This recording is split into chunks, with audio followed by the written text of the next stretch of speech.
lights and the colors. All the engines on Sodor enjoy pulling passenger cars. Taking passengers makes them feel proud and useful. Sir Topham Hatt had an important announcement to make. Today is the day of the big football game, he boomed.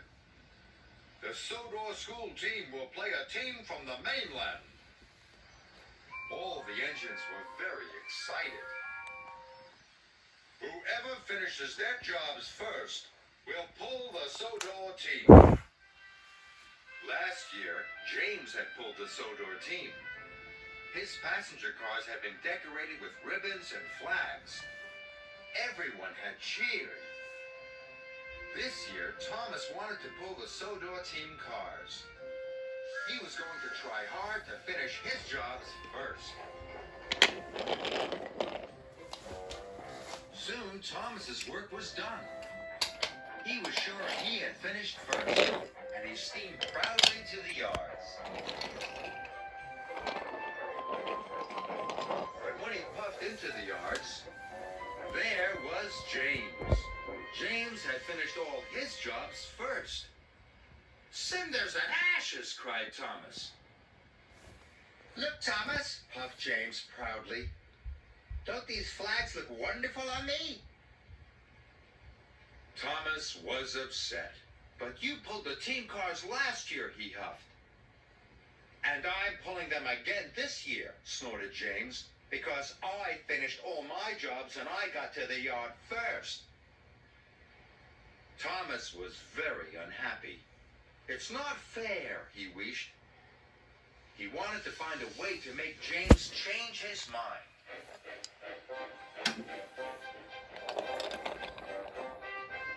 James was on his way to collect the Sodor team, but he had to stop at a signal. Thomas puffed up next to him. "I've got an idea," tooted Thomas.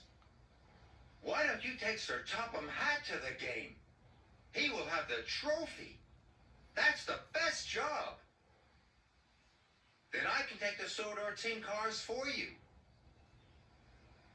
But James didn't want to take Sir Topham Hatt or the trophy. He thought wearing the team colors was much more exciting. Thomas tried to think of another way to make James change his mind.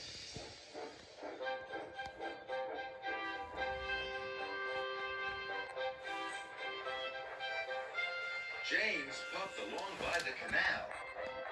Thomas raced up alongside. "Wait, James," he cried. "Look at your reflection." "Green flags spoil your bright red paint," puffed Thomas. But James didn't think so. He thought he looked splendid. And he puffed off smiling. Thomas's idea to take the team hadn't worked. He had to think of another one.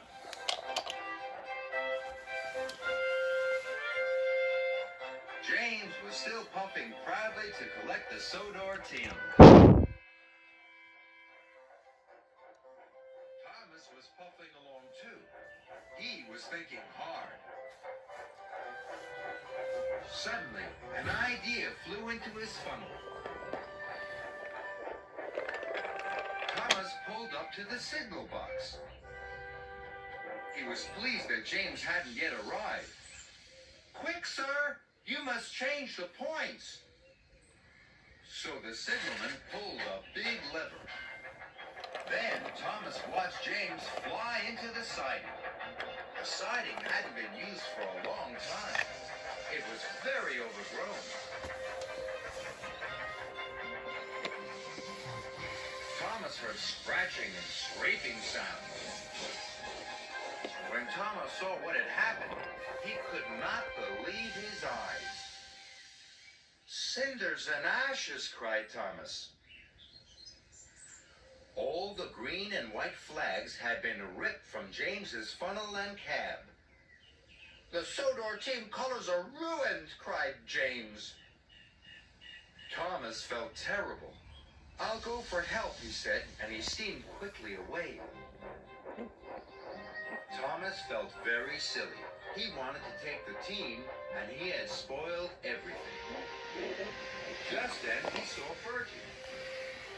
Bertie was taking children to the football game. They were all carrying flags and wearing scarves.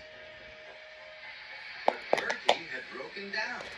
Smoke was coming from his radiator, and his engine made a wheezing sound.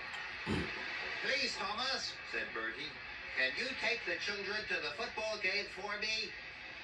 I'm sorry, Bertie, puffed Thomas, but I have to help James. Thomas felt bad. He had already got James into trouble, and now he couldn't help Bertie. Suddenly, Thomas had an idea. I can take your passengers, Bertie, and I can help James too. So Thomas quickly collected Annie and Clarabelle, and he took the children to the siding.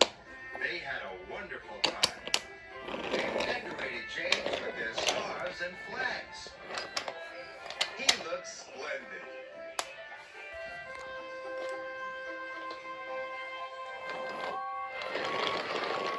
When James arrived at the football field, everybody cheered.